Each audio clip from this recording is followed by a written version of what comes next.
Take nothing for granted, count your blessings, and savor the moments.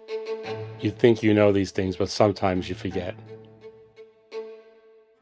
The morning of October 7th, 2023, I woke up in the morning, had my cup of coffee, went to my job site, and that's the last thing I remember. Next thing I remember, I was in the emergency room at the hospital with 10 people around me.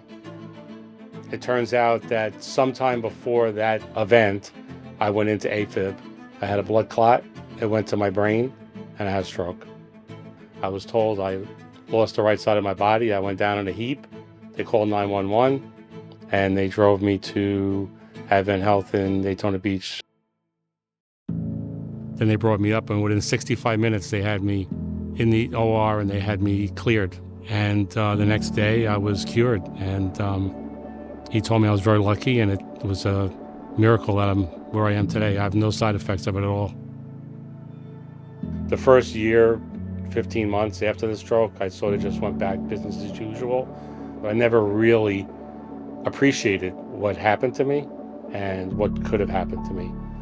I realized that I needed to find the people that helped me and that saved my life, because it was a miracle, and I needed to thank them for what they did. Hey Arthur, I'm Jason Feldman. Pleasure to finally meet you. Very nice to meet you finally, after all this time. I'm Ryan. It's a pleasure to meet you, sir. Very nice to meet you also. Yeah. I just wanted to thank you very much for what you did for me.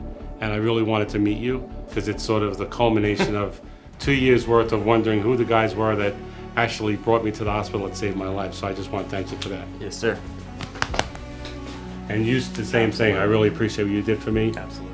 I feel like I have a new lease on life, and I feel like I need to take advantage of that and slow down some of the work things I do and spend more time doing things that are important to me and helping out people that need help.